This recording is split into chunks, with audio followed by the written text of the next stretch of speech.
Protect your car with 3W Liners all-weather floor mats. Made from durable materials like TPE and rubber, our mats are designed to withstand rain, snow, and mud with deep grooves to trap dirt and liquids. For a custom fit and advanced protection, visit 3W Liners. That's the number 3, WLINERS.com today.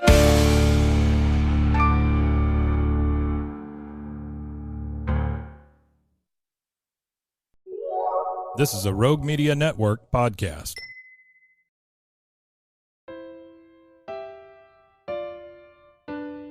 Marriott's on the move. What? Marriott's on the move. Again? Marriott's on the move. If you're dreaming about moving to a new city to pursue the life of your dreams, this podcast is for you. Moving 18 times in 23 years to 5 of America's top cities, I know it's not easy to make those decisions alone. I help you develop the dream, the plan, and the move, even if we need to get scrappy to get you there. I'll be doing interviews, career and city spotlights, and sharing my crazy moving stories, tips, tricks, and scams to avoid. Traveling to explore your dreams has never been easier. Now let's get moving.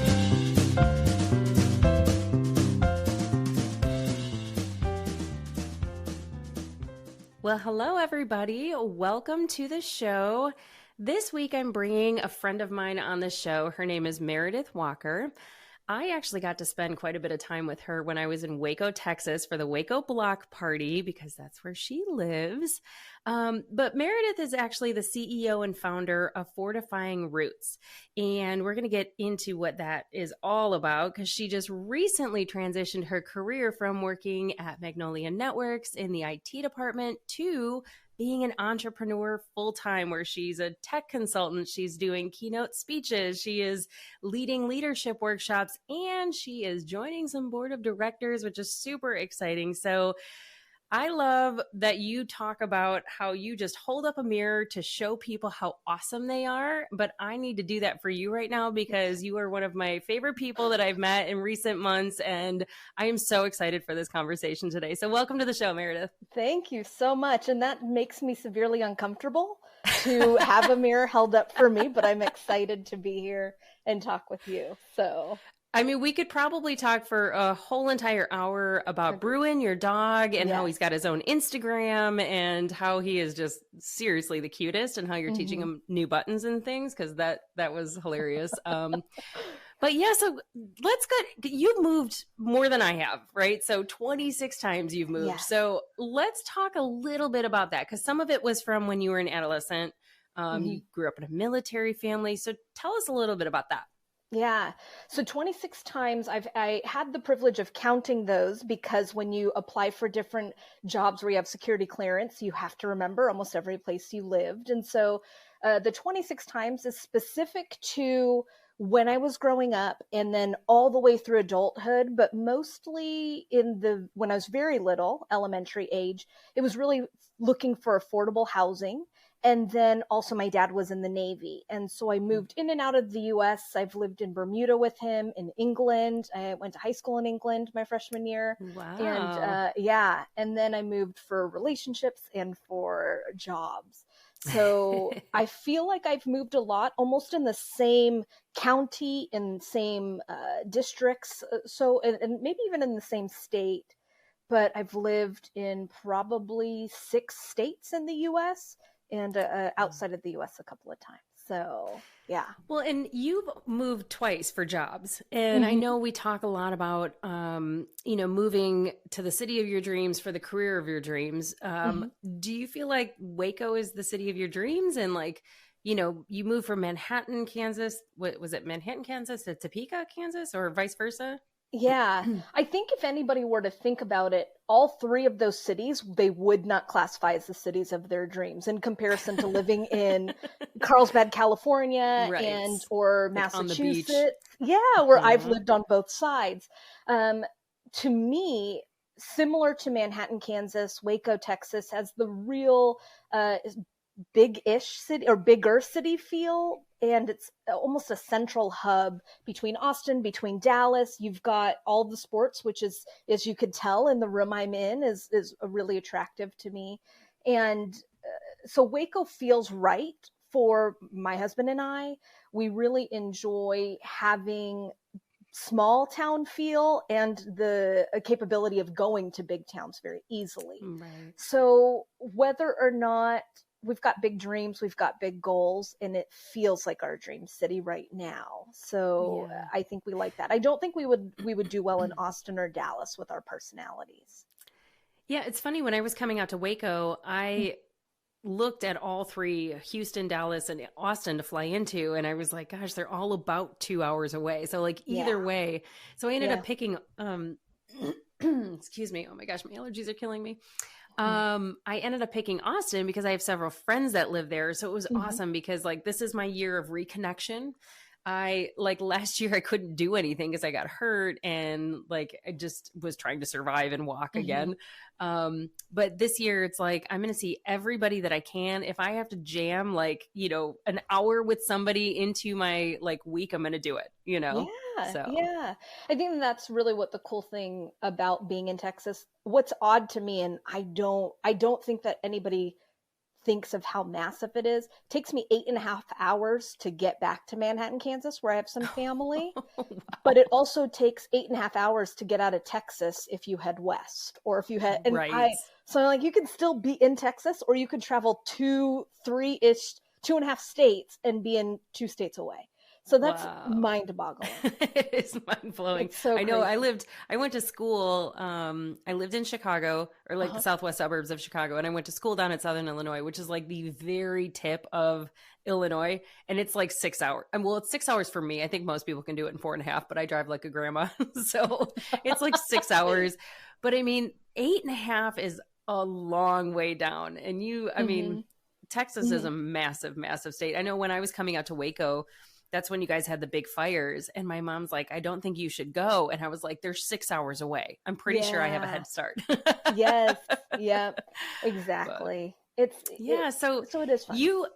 What's interesting to me is that you actually, when you were in Kansas, you and Ben, your husband, like built your dream house.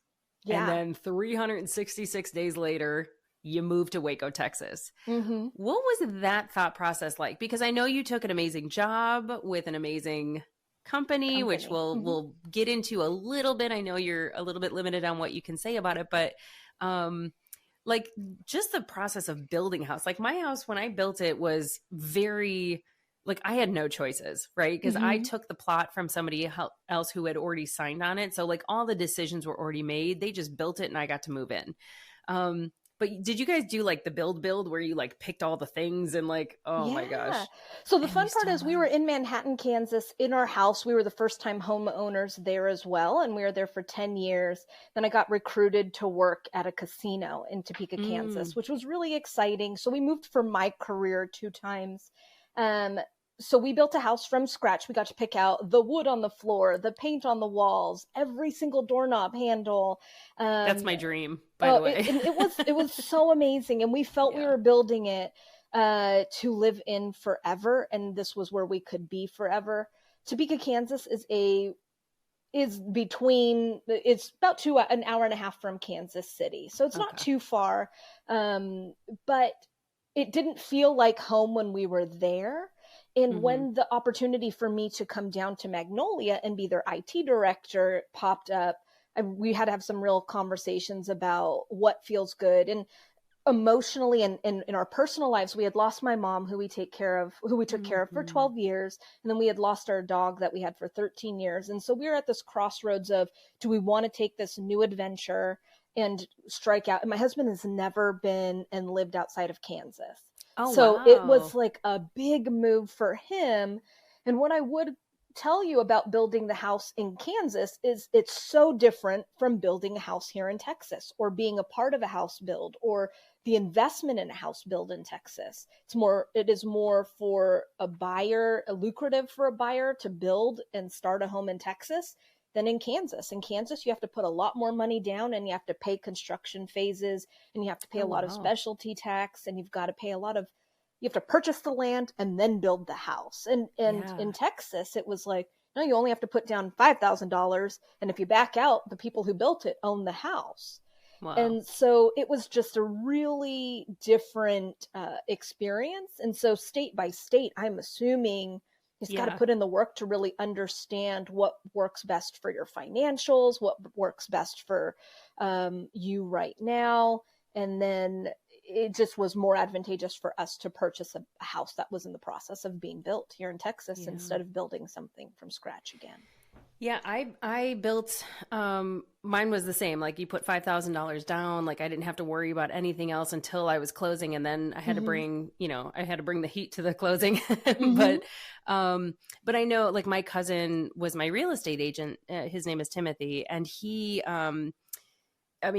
literally said like, it is so much more advantageous for you to buy a brand new home in North Carolina rather than buying a used home. Because you just have so many more advantages. And, but it was interesting because this was the most expensive closing I've ever had to do. I mean, the builder gave me a ton of like credits towards it, but I still paid more than I've ever paid for closing. And I've bought 4 or 5 houses. So it really does. I think that it's important for somebody when they're looking at both states, like if you're going to buy it all, like figure out what the laws are, get on the Facebook groups, like figure out like what are the ahas and the gotchas. But overall, like when you leave before 2 years, you could face some penalties, right? Did you guys face any or no? We would have faced penalties if we got it from Kansas, selling our home in Kansas. If we had made more on that, we sold it at the very height of the selling because it was right after, it was when houses didn't stay on the market for more than hours. Right. But it was only if we made over $250,000 on the home sale that we would have faced a lot more penalties, to what I understand. We did have a really good turnaround. I mean, being in there 366 days, it was just a really good advantage for us to move and have a good down payment on the next house. But we did not face any penalties. But we did have to claim that as revenue on our taxes, which that's nice. Has to do. So I've now been in my house for just over two years. I closed December 29th, so I'm in the clear for anything. Not that I'm going to make any $250,000. That would be great, but it's not. It's not going to happen. Yes. Yeah. But you did move to Waco to work at Magnolia Networks, which is, Chip and Joanna Gaines' network. It is a beautiful, I've got, for those listening, I got very spoiled by Meredith because we went to the silos. Like the Airbnb that I was staying at was literally like 2 blocks. And it's funny because I don't know where anything is in Waco. So I drove to Magnolia Network, which looks as pretty as like you would think, like a Chip and Jo house. Like even I took a picture of like the tile on the wall because I was like, that's the tile I want. Like we had a whole conversation. I'm like, I've been looking for backsplash. That's what I want. But we got to walk around the silos, which is a huge part of Waco. I mean, I feel like they kind of put Waco on the map by having this, but it's just such a lovely, like, place to go. I mean, there's like food trucks and shout out to the waffle chick. Yes. She was Shamika. So she's amazing. Yes. It's all like gluten and dairy free waffles and chicken and like like chicken tenders and stuff. And like, oh my gosh, had you not told me that she was gluten and dairy free, I would have walked right past it. So I was like, Shamika, you need to put this like in 10-foot letters on the side of the truck. But we got to walk through the stores and like they had just built some new things because I went there years ago.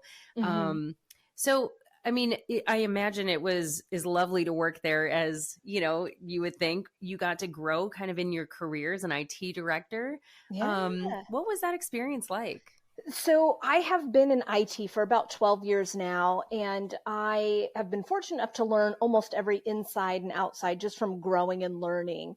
I had transitioned from a casino, from hospital, from software development and hospitality. And I felt every single stepping stone led me to get a position at Magnolia. And what just to actually clarify, so Magnolia is Magnolia, and then we have Magnolia Network, which is not what I worked for, but Magnolia Network does all the production, is the affiliate, is all of that. So I worked for Magnolia, which meant all of anything that plugged in for someone to do their job, any application that connected to the systems, just any cybersecurity, anything like that. So every career milestone that I have been through, I think set me up for success in that realm. I couldn't say any more better things about my colleagues, my coworkers, the team that I was privileged to lead, some of the most talented people that I have been able to just be a part of. And like so everywhere we walked, everybody was so nice and like, welcoming. They didn't know who I was for anything, but you got to meet Michelle there, who is the co-host of your new podcast that's coming out. So tell us a little bit about that, because I freaking love this concept, and we've talked a lot about it, but I want you to tell the audience, because when it hits, I'm excited for everybody.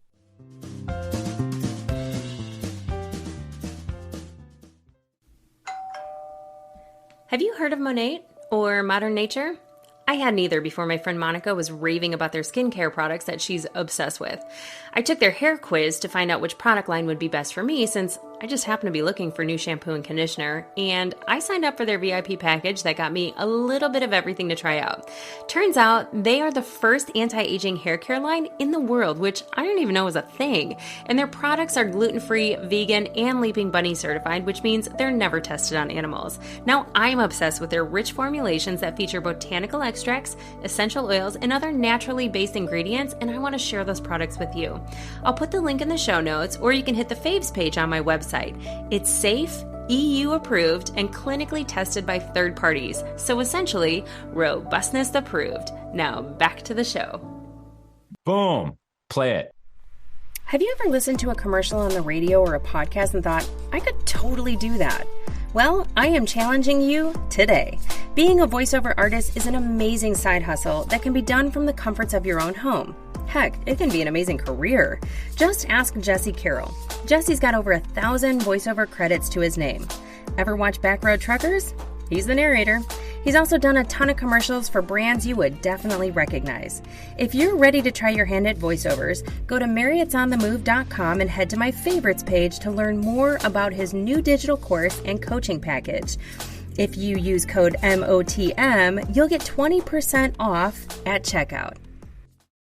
Hey, Micah Burgess here. I just wanted to drop in for a second and let you guys know that we are rebranding my podcast. We've got a new name, My Doula Micah, my birth, my baby, my life.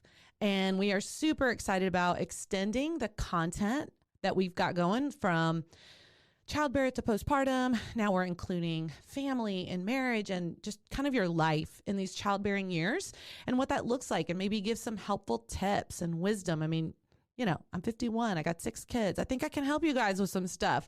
There will still be local interviews, of course. And I'm also expanding now to have including more nationwide interviews. We even have somebody from Canada and Australia. So I'm super excited about this process and what we've got in store for y'all. So join us.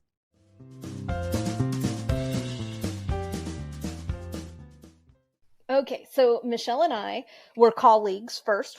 What I think is the great concept about this podcast, It Girl Life podcast, is flipping the script on what it means to be the it girl in today's day and age. Because there are a lot of unattainable standards and things that people we glamorize and we highlight in comparison to what is really going on. And so I think we are going to be able to present a different perspective on topics that people write in about that help people understand messy is okay. Failure is okay. People, surround yourself with people who celebrate you in your success story or help you with a leg up on your journey and your path of who you're supposed to be. But the fun part about this is Michelle, another strong, confident director in this world. She and I are like yin and yang in our personality types. And so she very much will give recommendations, almost like a mama bear, very soft and gentle. And I will pour gasoline on feelings. And well, because sarcasm is your, is your love language. Yes, sarcasm, snarky, witty. And I think what is different and just not related to the podcast, but we're both Asian female. I'm really small. She's really tall, and she's always put together. She really looks put together. She has a young daughter.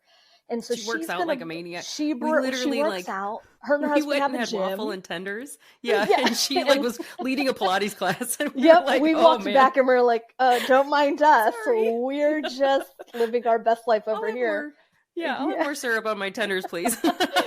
And so she just is so kind in how she provides feedback. And one of the stories that kind of gravitated us together was the question that was asked, as a female in a power-ish role or in a high role, have you ever not had a seat at the table? And Michelle's mindset and her viewpoint is, I will question if I need a seat at that table if there's not one for me.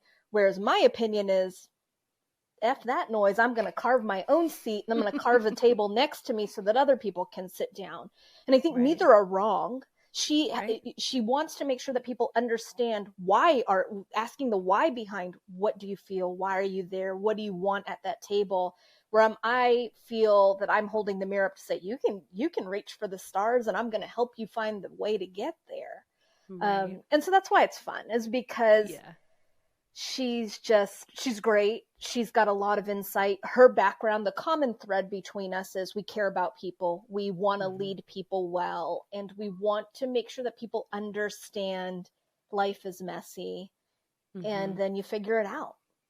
Yeah, there's not one path to get to where you need to be. And sometimes you got to let that go and let the path happen for you brick by brick. So you're walking. And I think that's what's so unique too, because you are in your new role, right, as a full-time entrepreneur. Yes. You and I are both looking to kind of speak to the college scene and the college kids out there that, are so desperate for mentorship. And you and I had a whole conversation about that at lunch, because it used to be that like you would come into a company, they would physically train you person to person. They'd give you all the tips and tricks and all that stuff. And now it's like, here's the internet, go figure it out on your own.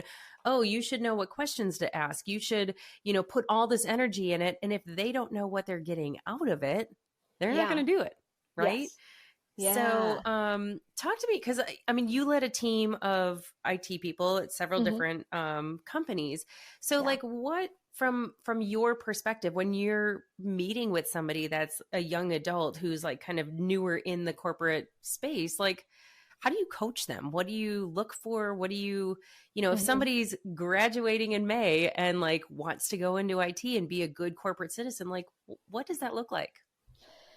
I think that the interesting thing in my philosophy and what my education and background is that's different from others is I'm not feelings based. Just to be upfront and honest, I'm not feelings based. And what I'm hopeful when I use the platform as M. Walker, the talker, to do keynote speaks or leadership workshops is to really resonate with folks that everything is controllable. What we really say is, hey, it's out of your control, or these things happen and that's not in your control, so don't focus on it. But what I'm hoping to harness and give them a message of is it may feel overwhelming, it may feel scary, but focus on the controllable factors in that, because then it really puts a name and it gives you an opportunity to take that next step. And what I want people to understand is not the next step isn't going to fix it. The next step isn't going to be to stardom. The next step isn't XYZ. It just gives you the momentum to take the next step. And then the step after that.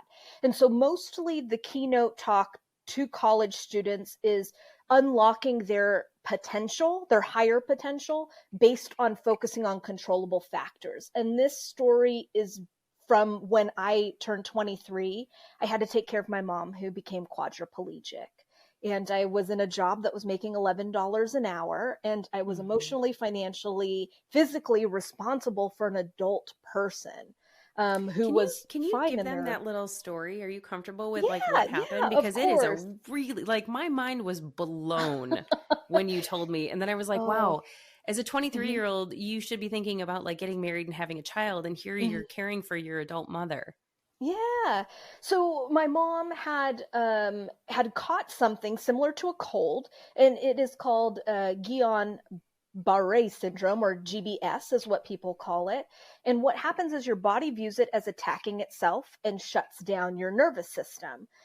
In There's a lot out of 100,000 people, 1,000 people a year could contract this. Mostly pregnant women, sometimes athletes. It just depends. Your body views this as attacking it and shuts down. Wow. My mom was in the Philippines at the time, and not saying that they didn't have the appropriate health care, it was just diagnosis and being on a ventilator for 8 months caused her nervous system and her nerves to come into a quadriplegic state. So she couldn't feel the temperature of water till past her elbows or past her knees. So she just had permanent nerve damage. So mentally, she recovered. And I had to figure out how to get her medication. Medication that could revert this was $10,000 a vial, and she needed a minimum of 3. Mm-hmm. Oh my And gosh. so what I'm really, through that story, wanting people to know is, like, there was no GoFundMe. There was Right. no easy way to do that. But I really just had to think, who am I in this moment and what can I do?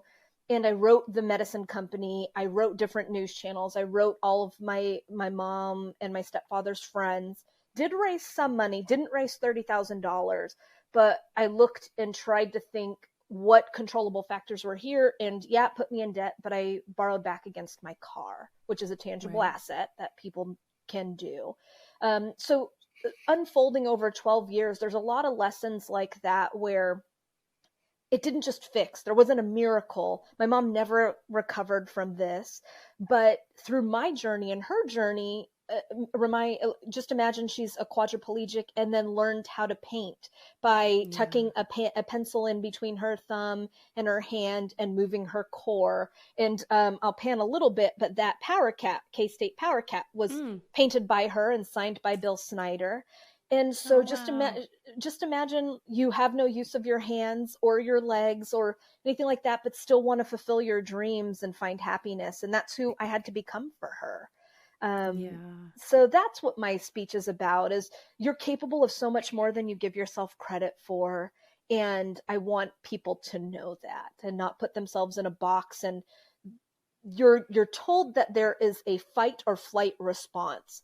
And I'm telling you, either of those responses is better than the paralysis and the fear of doing nothing and becoming that victim and just thinking everything's happening to you. So if you flight, fine, it's still momentum. If you fight, yes, positive momentum, focus on controllable factors and take a step forward. So Wow. yeah, it could be Such an very incredible small. It story. could be very big moments for them, because we're hopeful everybody doesn't go through a situation like that. So really putting it into smaller scale where you're overwhelmed with life because you don't know who you're going to become. I'm 40 and I'm just starting a new journey, right? Like it's Right. not the end of the chapter. It's not the end of the story. But I think it's important to note, though, that like, your brain's a problem solving device, right? And you like went into problem solving mode. What could I do? I can write people. I can get the media involved. And I think that that's where people get stuck, right? That fight, flight, or freeze. I think that freeze part is that, like, you don't know what you don't know. So you don't know what to ask, but there are people that know. Yeah. And, like, going into the conversation, we were talking about how, like, we get the internet and we can look up all these things, but at the same time, like, a lot of times that answer is right inside of you, and we just don't trust that, you know? Yeah. And that leads back to the podcast of, you don't trust your gut, you don't trust yourself, but you are the only person you can rely on in this moment and not anybody Right. else. And not to say people don't want to help you. And now in today's day and age, someone else has battled something similar. So the weight of the world is not on your shoulders. You're not alone. A quick search, a quick conversation, surround yourself with people that aren't going to just make you also continue to feel like the victim and something's happening to you, reach out. People want to help. Right. Yeah. I think there's so many people too, like a lot of young adults want mentors. We're here. We're waiting for you Yes. to call us, and like we will bestow our wisdom upon you. Yeah. And we'll paint a I different perspective. And I think yeah. that I'm not telling you to fix it, and I'm not saying my Right. words will fix it for you, but giving someone a different viewpoint could Could unlock, spark. could Yeah, unlock it just could so much more. So 100%. Yeah, there's a woman that I've been mentoring. She works with a guy that I worked with, I mean, 15 years ago, who I just adore. His name is Kurt, and he mentors a lot of young adults as well. And he reached out to me and said, you know, I'm working with this girl, Emma. She's awesome. You know, she really wants to get in sales, but you're a woman and you're in sales, and, you know, like it's a different perspective that I just can't give her. And, you know, will you work with her? And I said, yeah. So we have had probably 3 or 4 conversations now. But what was interesting is that, you know, in the early stages, I always ask people like, what's the end game? What do you see yourself doing 10 years from now? Right. And she said, I would really like to be an account manager or like a field sales rep or whatever, you know, she wants to work in technology, because that's the industry that she's in as well. And so am I, and so are you. But she was telling me that she would love to work for a vendor. And I did the vendor thing for a short amount of time. I realized I like the reseller thing. I like a big portfolio. But then she was telling me that she had the opportunity to interview for a role, and it's coming up in the next couple of weeks or whatever. But because right now she's an assistant to an account manager. She's not a full-fledged account manager. She does kind of the ops and behind the scenes.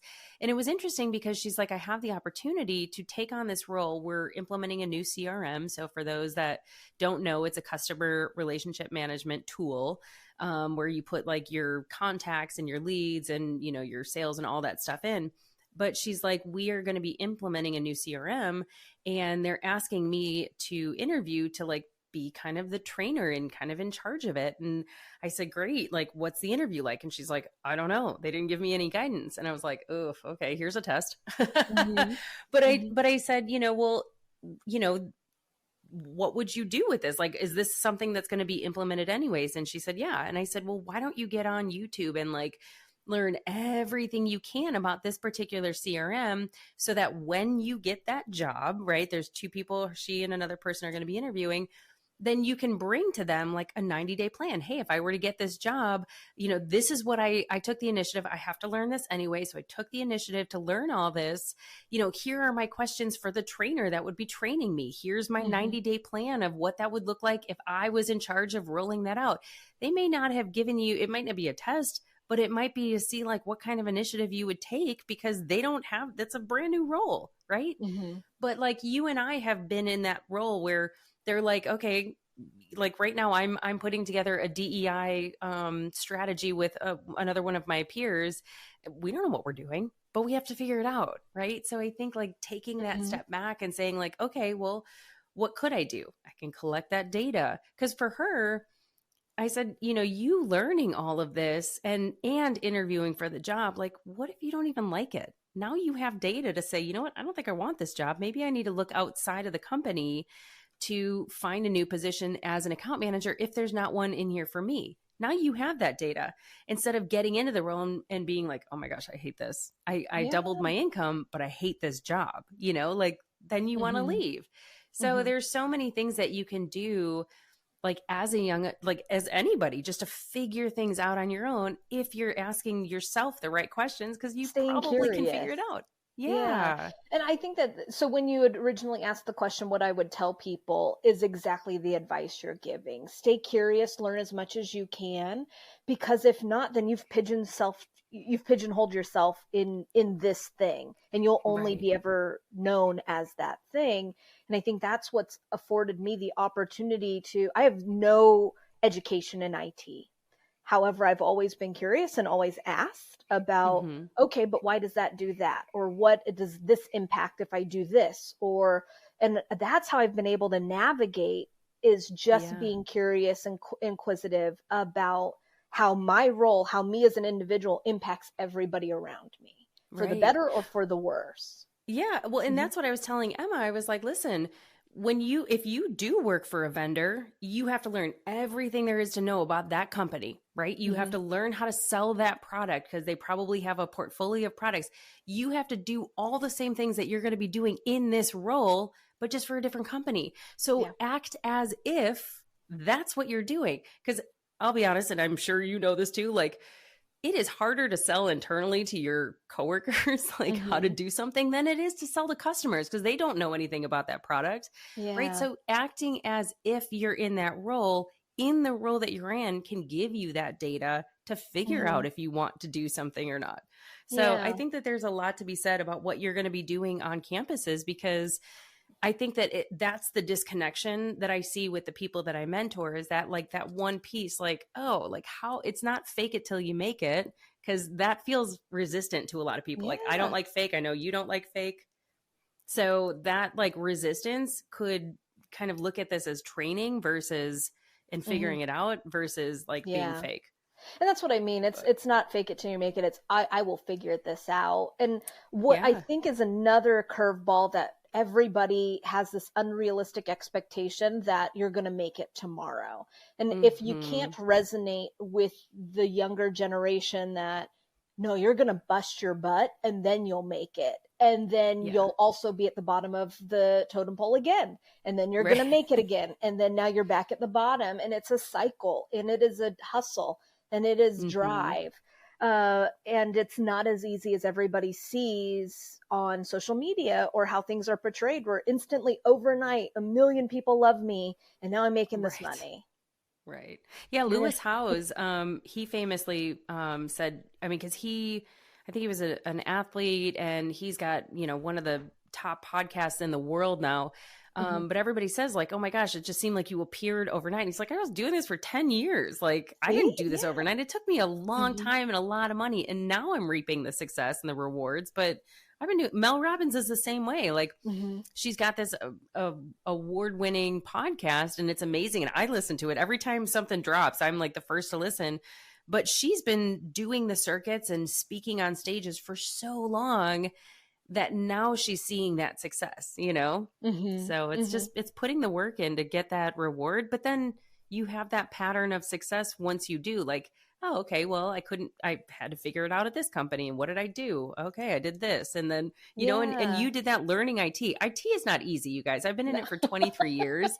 It is like, it is not an easy concept, but once you get it, you get it. Right. Yeah. And you can kind of follow the cord to, different things. But to be self-taught, that's incredibly difficult, but also incredibly amazing.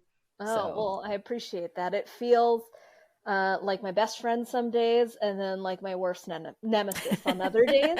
I fortunately am leaning into the world of, I like policies, I like procedures, I like system, I like process. And so I'm really hopeful in my new journey under Fortifying Roots to help businesses create a new foundation of, if you have the right process, you have the right systems, you will then develop the people well, which will unlock their capabilities of becoming leaders. Because I think there's a distinct difference between management and leadership. And so I want to create the repeatable process of process, people, and systems to unlock leadership capabilities. And so that's the new journey, and that's the new goal. And I'm super thrilled to have the opportunity. And then coming out of my comfort zone, I probably come off as personable and, upbeat, but doing M. Walker the Talker and the It Girl Life podcast, it's a little out of my comfort zone. All of this is risks that I am not a risk taker.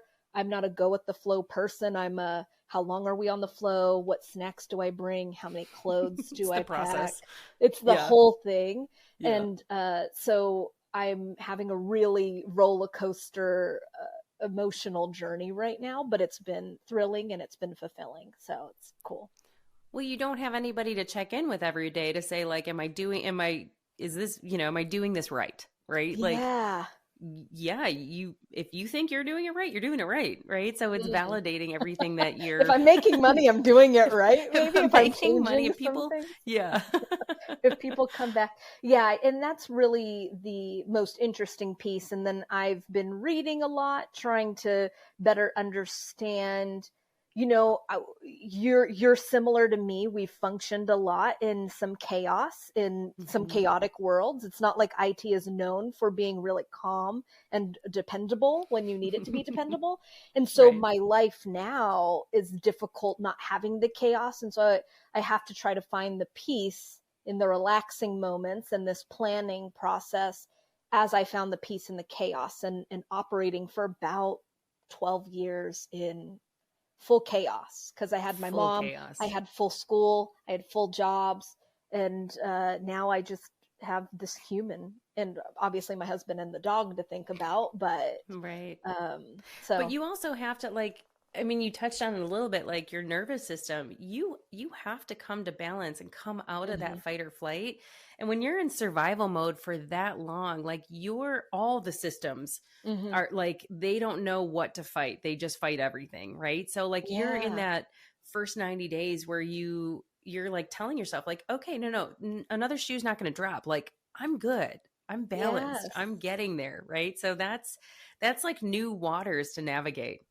I feel like my body's like, excuse me, what are we doing? Shouldn't we be getting ready for work right now? or shouldn't we be in this like fight mode all the Right. time? And so, yeah, it's having a real conversation with my entire psyche, my checking in who I am, really relearning who that is, probably doing some healing of what I've put it through for so long. That we don't agree on most days. So I'm my worst employee, and I'm having a real difficult and you're the only time. one. Yep. I'm having a real difficult time liking this person. So, oh man, I days. can't wait to see what your review's like this year. No. Yeah, exactly. But yeah. Well, I think what you're doing is just absolutely amazing. I'm like so happy for you that you like had the courage to leave an awesome job and just go out on your own and trust your gut and trust yourself. Where does Fortifying Roots come from? Like the name, like why that? Oh, it came to me. I am a person of faith. And so I just was trying to figure out who I was trying to be in this next moment. And it was really establishing a strong foundation for businesses and for people. And that's where that name came from, of Fortifying Roots. Was I just am trying to build something that's sustainable, efficient, long lasting, scalable. And then also the branches of the tree to me is really intricate, of not only fortifying it deep in the roots, but also fortifying the branches that are already existing a lot of times. So pouring back into companies and others is what really resonated with me. It sounded like a strong strong name to I love it. Thank you. Well, and you're also multi-passionate. So there's so branches everywhere. I'm sure so, that you can. Yeah. I think that my husband knew, because I've been going to school for about 14 years now. And it was more, and all of that was in organizational strategy and leadership. That's what every degree that I had pursued was in. And so it was something I continued to talk about. But IT is out of necessity something that is lucrative if you do it well, if you continue to move up the chain, or in your skill set. And so it's very hard to leave a career that is just a good safety net for you. And then so he's just been the strongest supporter, and the biggest hype man that I have, that is like, no, this has always been your passion. This is the first thing that you talk about. And the first thing you do when you become a leader in a company is try to reestablish the foundation of the department, of the company, and the people. So it just made sense. I think that the message you're going to be serving to young adults is going to be incredible. And I think that the companies that you're going to work for and with as a consultant are lucky to have you. So thank I you. am very grateful that you were on the podcast today. I just looked down and we've already been talking for 40 minutes. I feel like we just got on. But this is what happens with us, because we end up just talking. We're like, oh, shoot, we got to go. We have such a great respect for each other, and so excited that we got to meet and hang out. I know. I love it. Well, how can people find you? Fortifyingroots.com is the website for the consulting. M. Walker the Talker is for the keynote speaking and workshops. That'll be coming in the summer. And then the It Girl Life podcast, you can find us on Instagram. We have a website so that you can submit questions. Any topic. We're really, I think if we don't know it, we're going to coach you through our perspective regardless. But I'm more than positive a thing has happened to us. But the itgirllife.com, or itgirllife.com, there's no the there. And then you'll get Michelle. Michelle is just wonderful, and everybody's awesome. going to love to get to know her as well. Yeah. So, and what is Bruin's? Bruin, Her dog? yes. Oh my gosh, that's so cute. You have to look so at Bruin has a TikTok and an Instagram, and it's Bruin the Hockey Pup. So Bruin, like the Boston Bruins, Bruin, the Hockey Pup. And we're living our best life with him right now. And he does agility, and he does agility and training, and is learning buttons, like you mentioned, but he's a little Maltipoo. And when we had our other dog, we would take him to nursing homes as a therapy dog for just different. So Bruin's going to be that guy as well, who's going to go in the different nursing homes and just hopefully bring some joy to some folks. You're just a community connector. You're just serving the community. Yes. I love it. Yeah, that's what I hope to do. Yeah. Well, thank you so much for being on the show. I'm very excited to release this. I'm sure it won't be the last time because you and I have lots of stuff brewing in the background. So I'm excited for that. So me too. Thank you so much. Thank you.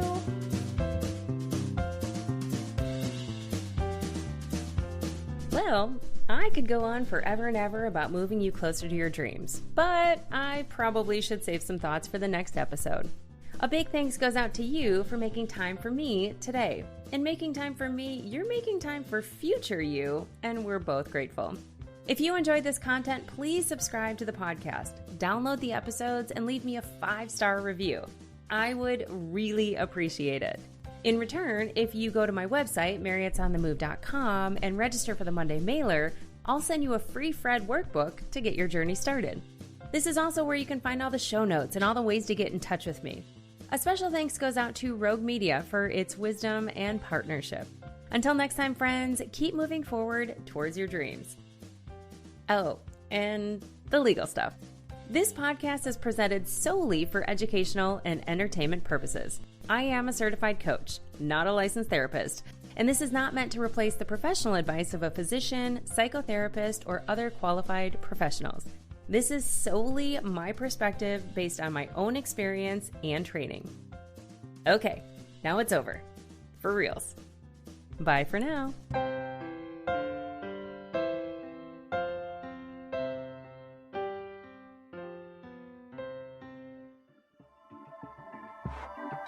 This has been a Rogue Media Network production.